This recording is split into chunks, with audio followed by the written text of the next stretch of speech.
جان کہتے ہیں, ہم اپنی جان کے دشمن کو اپنی جان کہتے ہیں, محبت کی اسی مٹی کو ملک ہندوستان کہتے ہیں.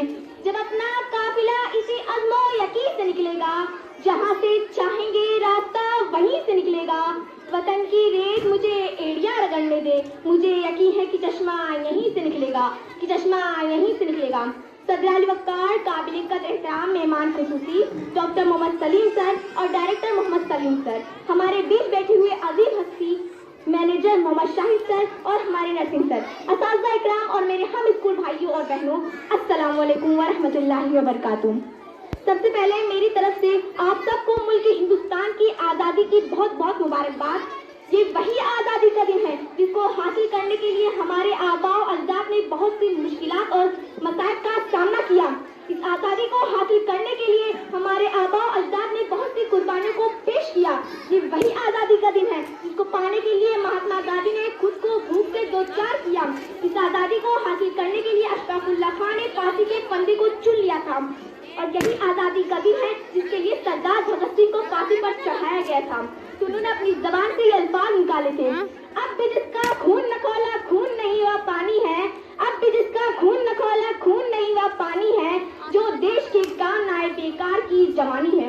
جناب صدر, ہندوستان کی تاریخ بول رہی ہے کہ ہندوستان کو آزاد کرانے میں بہت سے علماؤں نے اپنا رول ادا کیا ہے. اگر ہم بہادر شاہ ظفر کی بات کریں, جب 1857 کے ہنگامے میں بہادر شاہ ظفر کو رنگون کی کالی کوٹریوں میں ڈھکیل دیا گیا تھا, تو انگریز آیا اور انگریز نے کہا تھا, دم دمے میں دم نہیں اب خیر مانگو جان کی, دم دمے میں دم نہیں اب خیر مانگو جان کی, اے ظفر ٹھنڈی پڑی شمشیر ہندوستان کی. تب ظفر نے جو جواب اس انگریز کو دیا تھا وہ یہ تھا, غازیوں میں بو رہے گی جب تلک ایمان کی, غازیوں میں بو رہے گی جب تلک ایمان کی, تخت لندن تک چلے گی تیر ہندوستان کی. ہندوستان کو آزاد کرانے میں بچوں سے لے کر بزرگوں تک نے اپنا اہم رول ادا کیا.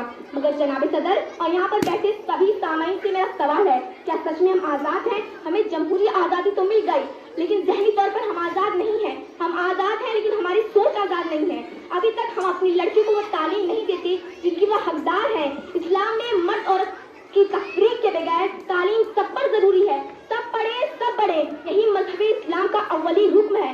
اللہ کے رسول صلی اللہ علیہ وسلم پر جو سب سے پہلے وحی نازل ہوتی ہے, پڑھو وہی نبوت کی زبان سے یہ فرمان بھی جاری ہوتا ہے.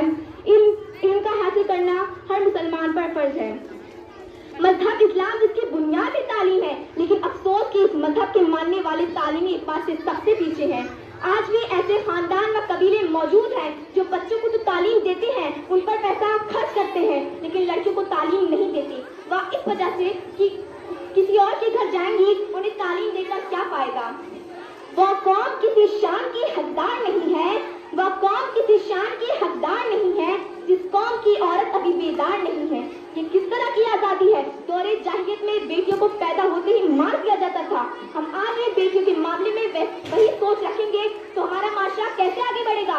ایک تعلیم یافتہ عورت ہی ڈاکٹر بن جاتی تو وہ عورتوں کا علاج کر سکتی. ایک تعلیم یافتہ عورت ہی بہترین ماں بن کر بہترین کردار ادا کر سکتی ہے. تو شریک حیات بن کر اپنے رفیق حیات کی چین و سکون کا باعث بھی بن سکتی ہے. اس کے لیے اسے کئی رنگ و روپ ہوتے ہیں. وہ ماں بھی ہے, بہن بھی ہے, بیٹی بھی ہے, اور کسی بھی کردار کو ادا کرنے میں زیور علم سے آراستہ ہونا ضروری ہے. تو میری التجا ہے اپنی ماں بہنوں اور اس وطن کی اپنی سوچ کو آزاد رکھے, بیٹیوں کو تعلیم دے, دین کے حساب سے مذہب کے دائرے میں رکھ کر تاکہ ان کی آنے والی نسلیں اپنی بنیادی حقوق کے لیے لڑ سکے. کیونکہ تعلیم یافتہ عورت ہی اپنے خاندان اور معاشرے کو خوشحالی اور مثبت تبدیلی لا سکتی ہے اور ایک جدید معاشرہ تشکیل دے سکتی ہے.